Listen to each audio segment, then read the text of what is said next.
প্রকৃতির অপার সৌন্দর্যের অন্যতম রত্ন আসামের জঙ্গল। এই ভূমি তার গহন অরণ্য, অবিরাম নদী এবং রহস্যময় জীববৈচিত্র্যের জন্য সুপরিচিত। ভৌগোলিকভাবে আসাম ভারতের অন্যতম বৈচিত্র্যপূর্ণ একটা রাজ্য, যার মধ্যে রয়েছে ব্রহ্মপুত্র উপত্যকা, কার্বি আংলংয়ের পাহাড় এবং উত্তর কাচার পর্বতমালা। আসামের জঙ্গল ও জাতীয় উদ্যানগুলোর গুরুত্ব অপরিসীম।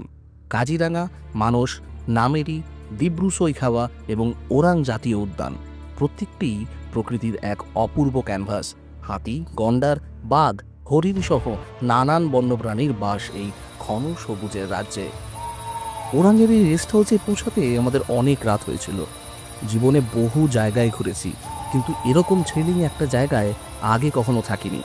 একে তো গভীর জঙ্গল, তার উপরে একটা টাইগার রিজার্ভ। এই ফরেস্টের সেট আপ, আর এদিকে আলো ফেলো, এই আমাদের হচ্ছে কি এফআরএইচ।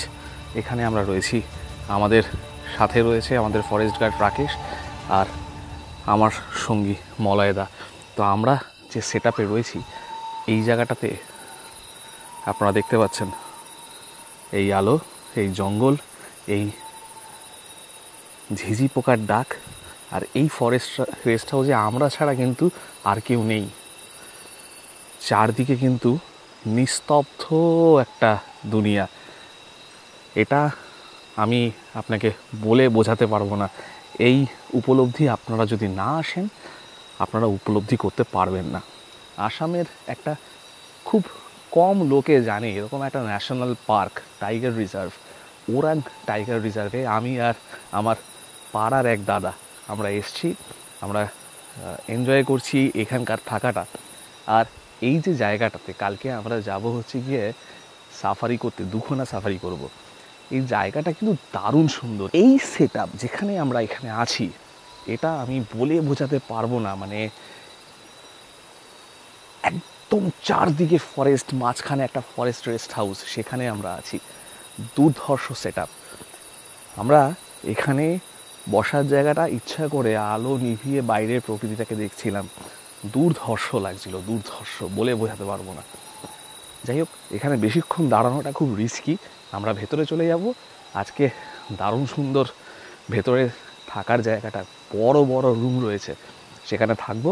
আর কালকে সকালবেলা সাফারিতে যাব। আমাদের খাওয়ার সেট আপটা এরকম।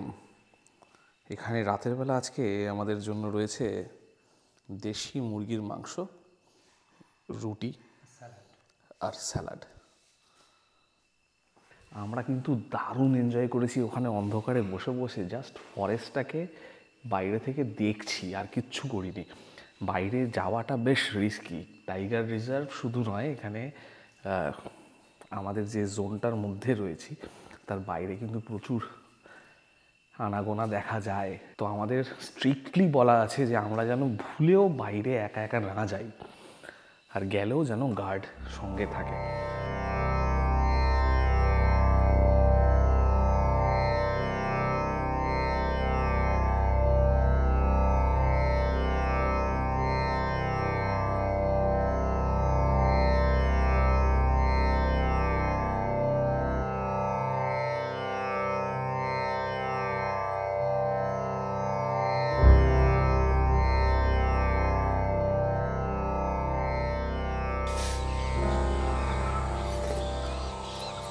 Good morning.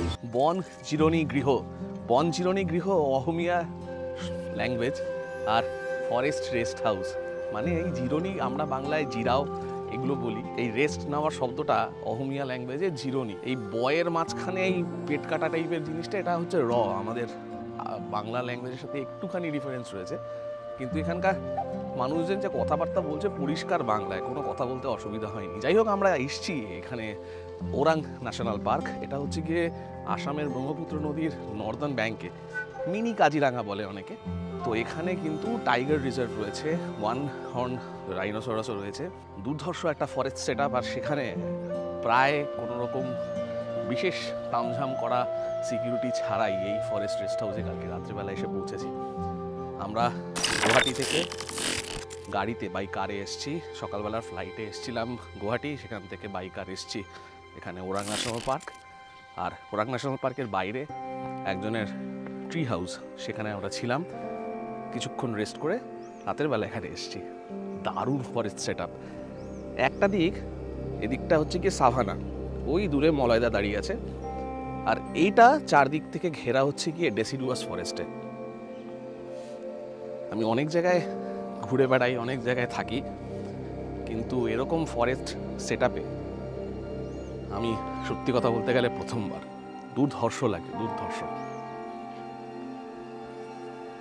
2022 সালে এখানে লাস্ট ব্যাঘ্র শুমারি হয়েছিল, এবং সেই হিসেব অনুযায়ী যে ট্র্যাপ ক্যামেরা রয়েছে, সেই ট্র্যাপ ক্যামেরার হিসেব অনুযায়ী এখানে 24টা বাঘ রয়েছে। লেটেস্ট খবর হচ্ছে গিয়ে কালকের সন্ধ্যের পর থেকে এখানে একটা বাঘ বেড়ে গেছে, 24-এর জায়গায় সেটা 25 হয়েছে। সেটা আমি।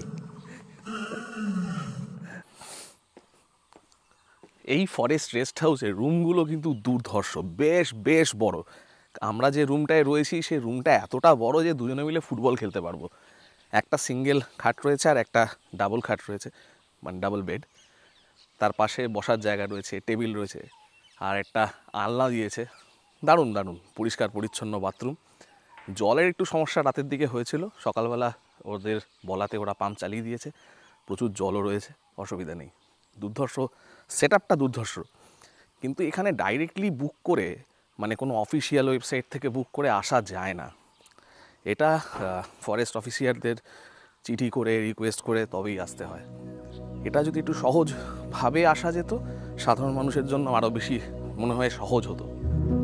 ওরাংয়ে থাকার জন্য বন দপ্তরের লিস্ট করা ইকো ক্যাম্প রয়েছে, সহজেই সেখানে বুকিং করে আসতে পারেন। ডিটেলস ডেসক্রিপশনে দেওয়া থাকবে। সকালে আমাদের সাফারি বুকিং করাই ছিল, তবে সেই গাড়ি আসতে বেশ খানিকটা দেরি হলো। আমাদের সকাল 7:30টার সময় বেরোনোর কথা ছিল।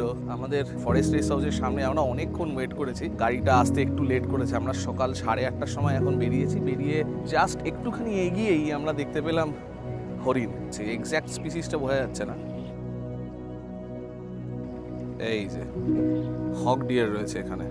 আর আমাদের সাথে রয়েছে শরীফুল, উনি ড্রাইভার, আর রয়েছে সীতা ছেত্রী, উনি আমাদের ফরেস্ট গাইড কাম সিকিউরিটি। আর ওনার সঙ্গে কিন্তু আগ্নেয়াস্ত্র রয়েছে, কারণ প্রচুর ডেন্স ফরেস্ট আর একটু রিস্কি বলে এখানে গাইডদের সাথে সিকিউরিটি দেওয়া হয় এবং তারা আগ্নেয়াস্ত্র সঙ্গে রাখেন। এটা কনসা রাইফেলে 315 রাইফেল সঙ্গে রয়েছে আমাদের। আমরা খুব আস্তে আস্তে ধীরে ধীরে জঙ্গলের মধ্যে ঢুকছি। আমি এই জঙ্গলের ডিটেলস এর কথা তো বলছি, তার আগে যেটা বলি সেটা হচ্ছে গিয়ে আসামের কোনো জঙ্গলে আমার এই প্রথম আসা। আর এখানকার ফরেস্টের যে সেট আপ, যেভাবে দেখতে পাচ্ছি, ডুয়ার্সের সাথে কিন্তু অনেক মিল রয়েছে। নিচের দিকে প্রচুর ক্রিপলার্স রয়েছে আর প্রচুর ফার্ন রয়েছে, আর তার সাথে সাথে ডেসিডুয়াস ফরেস্ট যেরকম হয়। আর এই দিকটা, এই গাছের ফাঁক দিয়ে যে নিচের গ্রাসল্যান্ডটা দেখা যাচ্ছে, এটা হচ্ছে সাভানা। ব্রহ্মপুত্র নদী একদিকে, একদিকে পাঁচনই নদী, আর আরেকদিকে ধানসিঁড়ি। এই তিনটে নদীর মাঝখানের কোলটাতে যে ভ্যালিটা রয়েছে, এটাই হচ্ছে কি ওরাং ন্যাশনাল পার্ক। এটা 1900 সালে ইংরেজরা জানতে পারে এখানে যারা জনজাতি ছিল তারা একটা কোনো রকম এপিডেমিক হয়েছিল, যেখানে এই ফরেস্টের সেট আপ থেকে বেরিয়ে চলে যায়। এবং 1912 সালের পর থেকে এখানে ফরেস্টে কাজ করা শুরু করে ব্রিটিশরা। যা এখনকার সিচুয়েশন তার থেকে কিন্তু অনেক ছোট একটা জঙ্গল ছিল। এখন জঙ্গল বাড়তে বাড়তে প্রায় 500 স্কোয়ার কিলোমিটারের কাছাকাছি চলে গেছে। এইখানে দেখুন, এইখানটা একটু লুক যাইয়ে, এই গাছের মধ্যে বাবু বসে আছেন। এই যে এটা মোস্ট প্রবাবলি ইগলের কোনো একটা স্পিসিস। এই গ্রাসল্যান্ডের দিকে তাকিয়ে বসে আছে, যদি কোনো খাবার পাওয়া যায়। এই ইগলের নামটা হচ্ছে ক্রিস্টেড শার্পেন ইগল। খালি চোখে দিব্যি দেখা যাচ্ছে, এই গ্রাসল্যান্ডের দিকে তাকিয়ে বসে আছে। সকালবেলার রাইডে গাছের উপরের দিকে দেখবেন, এইখানে কিন্তু ময়ূর নেই, এই ওরাং ন্যাশনাল পার্কে ময়ূর নেই। গাছের মাথায় আপনি বেশ কিছু জিনিস দেখতে পাবেন, এটা আশা করা যায়। ওরাং ন্যাশনাল পার্কে এখানে যে জনজাতি ছিল তারা ওরাং ছিল বলেই অনেকে বলেন। এক্স্যাক্টলি ডিটেলস পাওয়া যায় না যে কেন এর নাম ওরাং। কিন্তু এইখানটাতে যেখানটায় আমরা যাচ্ছি এইখানে কোনো রকম গ্রাম ফরেস্টের মধ্যে নেই। এই দেখুন, এই গাছের ডালের মাথায় পাখি বসে আছে, উড়ে উড়ে যাচ্ছে। পাখি প্রচুর দেখতে পাবেন, বিশেষ করে এইখানে যেহেতু 3 দিক থেকে নদী এবং মাঝখানে বেশ কিছু ফ্লাডল্যান্ড এরিয়াতে সোয়াম্প এরিয়া রয়েছে, প্রচুর জলাশয় রয়েছে এবং রেজিস্টার্ড পন্ডের সংখ্যা এখানে প্রায় 32। আমরা ছোট পন্ড বা এগুলোকে ধরছি না, বড় বড় জলাশয়। তো সে কারণে মাইগ্রেটরি বার্ড এখানে কিন্তু প্রচুর আসে। মূলত শীতকালে এখানে প্রচুর বাইরের পাখি আসবে, এই নিয়ে মানে কোনো সন্দেহ নেই। আমরা যেখানে ফরেস্ট রেস্ট হাউসে রয়েছি তার আশেপাশে প্রচুর পাখি। সকালবেলা ঘুম যে ভেঙেছে, চারদিকে ঝিঝি পোকা আর পাখির আওয়াজে দুর্ধর্ষ লাগছে। এখন যেখান দিয়ে যাচ্ছি নিচে ফার্নের সেট আপ, ফার্নগুলো ফরেস্ট বেডের মতন হয়ে রয়েছে। ফরেস্টের মধ্যে আবার হক ডিয়ার দেখতে পেলাম, এই বসে আছে। আর এই গাছটার পিছনেও আরেকটা থাকবে এখানটাতে। মাথায় যেগুলোর শিং থাকে সেগুলো ছেলে, আর যাদের মাথায় শিং নেই সেগুলো মেয়ে। প্রচুর রয়েছে কিন্তু এখানে, প্রচুর। এখানে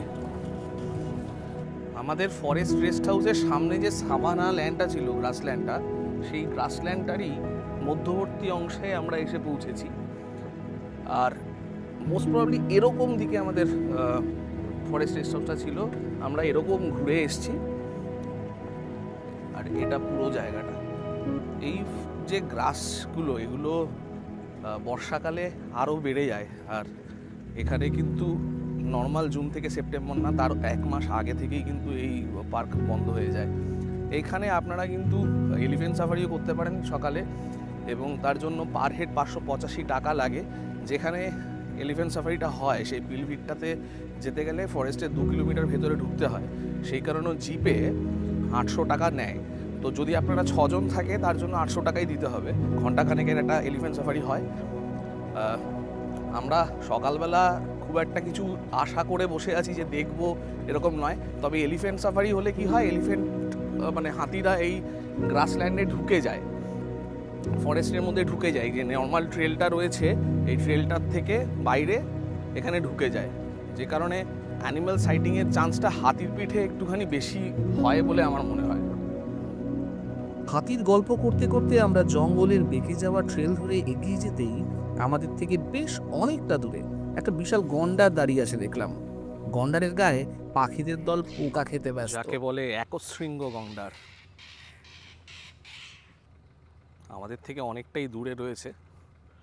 এখানে একটা ওয়াটার বডি রয়েছে, সেই ওয়াটার বডিটার সাইডে একটা সোয়াম্প এরিয়ার মধ্যে ও দাঁড়িয়ে আছে। জাইগ্যান্টিক সাইজ, মানে আমাদের থেকে এটা অনেক দূর, কিন্তু মানে অ্যাটলিস্ট এটা 8 ফুট লম্বা হবে। তো এই জলাশয়ের আশেপাশে প্রচুর হাতিও থাকে, প্রায় 20টা হাতি এই এলাকায় আছে কিন্তু টোটাল। অনেক দূরে আরেকটা রাইনো আছে, আমার এই মোবাইলের লেন্সে সেটা ধরা পড়বে না। আমি খালি চোখে একটা স্পটের মতন দেখতে পাচ্ছি। আমাদের সিকিউরিটিতে যিনি আছেন সীতাজি আমাদের দেখালো। তো সীতাজি কিন্তু অনেক পাখির নাম জানে, প্রচুর প্রচুর প্রচুর পাখির নাম জানে। আমাদের যে কোনো জায়গায় যতগুলো পাখি আমরা দেখতে পাচ্ছি সব তো আর মোবাইলে ধরা সম্ভব নয়, ও কিন্তু প্রত্যেকটা পাখির নাম টাম বলে দিচ্ছে বেশ। আমরা একটা টিয়া পাখিকে খুব কাছ থেকে পেয়েছি, আর ফরেস্টের এখান থেকে এটা হচ্ছে ওদের বাসা। বসে বসে একটা ভেতর থেকে বেরোলো, দারুণ লাগে, দারুণ দারুণ। এটা কিন্তু ভাগ্যের ব্যাপার, মানে একটা পাখির নেস্ট এরমভাবে রয়েছে, এটা হুট করে পাওয়া যায় না, এটা কিন্তু অ্যাক্সিডেন্টালি পাওয়া যায়। যদিও আমি সবাইকে বলি যে পাখির যারা ছবি তোলে তাদেরকে সবাইকে বলি, এবং আমাদের একটা গ্রুপ রয়েছে, আমাদের মধ্যে এই আলোচনা হয় যে কখনো পাখির বাসা খুঁজতে যেতে নেই। এটা আমরা অ্যাক্সিডেন্টালি দেখতে পেলাম, দেখে তুললাম। বিশেষ করে যারা পাখির ছবি তোলেন তারা কিন্তু এটা মেনে চলেন। আমরা এই ফরেস্টের যাত্রাপথেই এখান থেকেই দেখতে পেলাম। জঙ্গলে ঘুরতে ঘুরতেই আমরা দেখতে পেলাম এমন একটা গ্রাসল্যান্ড যেখানে বেশ কিছু গাছের পাতাই নেই, কাণ্ডের নিচের দিকে যেন কেউ কালো রং করে দিয়েছে। আমাদের ফরেস্ট গাইড বললেন যেহেতু পুরো জঙ্গলটাই ফ্লাড ল্যান্ড, বর্ষার পরে এই ঘাসগুলো এতটাই বড় হয়ে যায় যে সেটা নিয়ন্ত্রণ করা খুবই অসুবিধার হয়ে যায়। এই কারণেই ফেব্রুয়ারি থেকেই জঙ্গলে বিচ্ছিন্নভাবে ঘাসের নিয়ন্ত্রিত আগুন লাগানো হয় এবং বর্ষার আগে কচি ঘাস ওঠার জন্য অপেক্ষা করা হয়। জঙ্গলের জীবনচক্রের জন্য নাকি এটা ভীষণভাবে দরকার। আমরা যে পথ দিয়ে যাচ্ছি তার দুই পারে ঘাসের দু রকম রং, একদিকে পুরনো ঘাস যা এখনো পোড়ানো হয়নি, আরেক দিকে নতুন ঘাস জন্মিয়েছে। ভারতবর্ষের ফরেস্ট ডিভিশনে যে ডিপার্টমেন্ট রয়েছে তারা কিন্তু এখন প্রচণ্ড সিরিয়াস অ্যান্টি পোচিং অ্যাক্টিভিটি নিয়ে। এখন যেখানে রয়েছি ওরাং ন্যাশনাল পার্ক, এটা কিন্তু একদিকে শোনিতপুর আর একদিকে দিরাং ডিস্ট্রিক্ট, এই দুটোর মধ্যে রয়েছে। শোনিতপুরের পরে কাজিরাঙ্গা এখনও কিন্তু it not connected with the forestry, but এখানে কিন্তু যেহেতু ওয়ান হর্ন রাইনো রয়েছে, বাঘ রয়েছে, সেটার কথা চিন্তা করে ফরেস্টে অ্যান্টি পোচিং অ্যাক্টিভিটি কিন্তু বহু বছর ধরে এখানে চলছে। হাতির রক্ষণাবেক্ষণ, তার দাঁতের রক্ষণাবেক্ষণের জন্য কিন্তু টোটাল প্রায় 50টার উপরে কিন্তু অ্যান্টি পোচিং ক্যাম্প রয়েছে, যেটা 2002 সালে 7টা ছিল, সেটা এখন প্রায় 50টার উপর রয়েছে। দ্য ফরেস্ট ডিপার্টমেন্টকে কুডোস যে তারা এই অ্যাক্টিভিটিগুলো চালিয়ে যাচ্ছে শুধুমাত্র ওয়াইল্ড লাইফ প্রোটেকশনের জন্য। এবং এটা শুনে খুব ভালো লাগলো যে এখানে দিনের পর দিন কিন্তু বাঘের সংখ্যা অনেক বাড়ছে। ট্র্যাপ ক্যামেরায় 24টা ধরা পড়েছে, কিন্তু যারা এখানে থাকে, যারা কাজ করে, তাদের ধারণা এই সংখ্যাটা 30-35টার বেশি হবে। জঙ্গলেই আর একটু এগোতেই দেখা পেলাম একটা একাকী বুনো শুয়োরের। আমাদের উপস্থিতিতে সে একদমই বিচলিত ছিল না। নরম মাটিতে নাক গুজে কি যেন একটা শুচ্ছে। এরা সর্বভূক প্রাণী, গাছের শিকড়, পোকামাকড়, জংলি আলু, এমনকি বন্য প্রাণের মৃতদেহ, কোনো কিছুই এরা ছাড়ে না। আমাদের দিকে আর চোখে দেখতে দেখতেই সে জঙ্গলে গা ঢাকা দিল। ওরাংয়ের এই 1.5 ঘন্টার সাফারিতে মাত্র একটা জায়গাতেই আমাদের নামতে দেওয়া হয়েছিল। সেখানে বেশ কিছুক্ষণ সীতা ছেত্রীর সঙ্গে কথা বলেছিলাম। ইনস্টাগ্রামে ও প্রচুর ফলোয়ার হলেও ক্যামেরার সামনে একটু জড়তা ছিল, একটু লজ্জাও পাচ্ছিল বলা যায়। আমি জঙ্গল ভালোবাসি, সীতাকে দেখে হিংসেই হচ্ছিল। রোজ ও সাফারি করে কিংবা ফরেস্টের হাজারো কাজ, ফরেস্ট ক্যাম্পেই থাকে, হাতি, বাঘ, হরিণ, একটা অক্সিজেন আর প্রচুর পাখি। ইস, এরকম একটা চাকরি পেলে মন্দ হতো না। তবে পরক্ষণেই ভাবি, আমার কি আর এক জায়গায় মন টিকবে? পায়ের তলায় সর্ষে, ঘুরতে ঘুরতেই হারিয়ে যাই। তো আমাদের সাথে সীতা ছেত্রী রয়েছে। সীতা ছেত্রী এখানকার ফরেস্ট গাইড কাম আমাদের সিকিউরিটির দায়িত্বে রয়েছেন, বন্দুক নিয়ে রয়েছেন।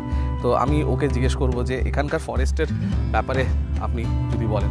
ये पहले 1985 में एक वाइल्ड लाइफ सेंचुरी था, उसके बाद में 1999 को नेशनल पार्क हुआ, डिक्लेयर्ड हुआ, and then this is 49th tiger reserve, ये 2016 को डिक्लेयर हुआ है। और यहाँ पर मोस्टली आपको वन हॉर्न राइनो और Bengal tigers, hog deers, wild boars और above 300 species of birds along with migratory, आपको रेप्टाइल्स, मैमल्स, स्नैक्स, ये बहुत कुछ मिलेगा यहाँ पर। मैं सबसे बताऊँगी कि अब अगर आप लोग असम आए तो डू विज़िट हियर, क्योंकि बहुत लोगों को पता नहीं है। और फिर जाके ये यहाँ का कोर एरिया 279.60 स्क्वायर किलोमीटर है और बफर भी 224 समथिंग है। ये नॉर्थ ब्रह्मपुत्र में है ये नेशनल पार्क, और हमारे यहाँ बहुत डेंस है as compare to other national park. ये बहुत डेंस है। आप लोग एक्सपेक्टेशन लेके मत आइएगा कि हमको सब कुछ मिलेगा, लेकिन आप यहाँ आके एंजॉय कर सकते हैं, क्योंकि बहुत लोगों को पता ही नहीं है ये नेशनल पार्क भी है। किसी को तो रूट ढूंढ के भी नहीं मिलता। लेकिन अगर आप लोग यहाँ आए तो आप लोग अपना फैमिली को भी लेके आ सकते हैं। यहाँ पर रहने खाने का फैसिलिटी सब कुछ मिल जाएगा आप लोगों को। और थैंक यू सो मच। और जो चीज़ मैं पूछना चाहता हूँ कि ये हम लोग जब पे ये इधर पे तो फ्लड लैंड एरिया है ना, हाँ। जब ये इधर पे फ्लड होता है, सफारी बंद रहता है, वो कौन सा महीना में ये गेट, मतलब गेट बंद हो जाता है टूरिस्ट के लिए? कितना मई टू सितंबर, পার্টিকুলার डेट वैसा नहीं बता सकते, वो इट क्योंकि डिपेंड्स अपॉन द ওয়েদার। बारिश का ইট ডিপেন্ডস, मतलब যখন বৃষ্টি আসে সেটার উপর ডিपेंड করে। মোটামুটি মে মাস থেকে এখানে সাফারি বন্ধ হয়ে যায়। मेरा जो दर्शक है उन लोगों के लिए आप अगर ये इन्फॉर्मेशन दे देंगे कि जो लोग सफारी करेंगे उनके लिए क्या चार्जेस आता है और किस टाइप का सफारी होता है? चार्जेस यहाँ होता है जीप सफारी और एलिफेंट सफारी। हाँ। एलिफेंट सफारी 565 पर हेड, ओके और उसका व्हीकल फेयर एक्स्ट्रा होगा ओके 800। फिर जाके सफारी का है, अगर आप लोग 6 पर्सन है तो अलॉन्ग विद द फेयर ये 2270 2270 रुपीज़ पड़ेगा। ओके। तो और यहाँ पर rhino as per 2022 estimation rhino 126 above है, okay and then tiger 28 plus. 28 as plus. Per 2022 estimation. Okay. अभी तो और भी ज़्यादा होगा। और जो ट्रैप hog कैमरा deers, में शायद नहीं आया होगा, हाँ, क्योंकि इतना बड़ा पार्क है। हॉग डियर अबव 8000 प्लस है। ओके। हाँ, साथ में वाइल्ड बोर्ड्स। हाँ, तो मैं एक चीज़ जानना चाहता हूँ कि आपने 2 साल हो गया काम करने के लिए, तो ये काम करते करते आप ये बार्ड स्पीसीज का नाम याद रखते हो या पहলে? यहाँ आके पता चला है। আমি অবাক হয়ে গেছি যে ও 2 বছর হচ্ছে এখানে কাজ করছে এই ফরেস্টে, কিন্তু এই পুরো ভাস্ট ল্যান্ডে এত পাখি পাওয়া যায়, এই এতগুলো পাখির স্পিসিসের নাম মনে রাখা খুব কঠিন, ও কিন্তু এটা খুব ভালোভাবে মনে রেখেছে। তো আমরা এখান থেকে যাব, আমাদের কাছে খবর এসছে যে সামনে হাতির একটা হার্ড রয়েছে, তো আমরা ওখানে যাব। এই 1.5 ঘন্টার জিপ সাফারি আমাদের তাড়াতাড়ি শেষ করতে হবে, বৃষ্টিও আসছে। আমরা যেখানে আছি এখান থেকে আমাদের যে ফরেস্ট রেস্ট হাউস যেখান থেকে আমরা উঠেছি সেটা প্রায় 10 কিলোমিটার। ওখান থেকে খবর এসছে যে ওখানে প্রচণ্ড জোরে বৃষ্টি শুরু হয়েছে, হয়তো এদিকেও হতে পারে। সামনে এলিফ্যান্ট থাকার কথা, জানি না দেখতে পাবো কি না, দেখতে পেলে বাড়তি পাও না, কিন্তু আমার ভয় লাগছে যে বৃষ্টি হলে কি হবে। একেই তো মানে আমার কপাল এরকম যে আমার কিছু না কিছু খারাপ হতেই থাকে, কিছু না কিছু নষ্ট হতেই থাকে। একটা পুরো ট্রিপের সমস্ত ভিডিও নষ্ট হয়ে গেছে, 6 মাসের একটা গ্যাপ হয়েছে কাজে, খুবই মানে খারাপ একটা সময় গেছে। হাতির হার্ট দেখুন, ওই যে ক্রস করে চলে গেল। আমাদের রাস্তায় খবরটা ঠিকই পেয়েছিলাম আমরা, এখানে একটা হাতির পাল ঘুরছে, ওই তো হাতিগুলো।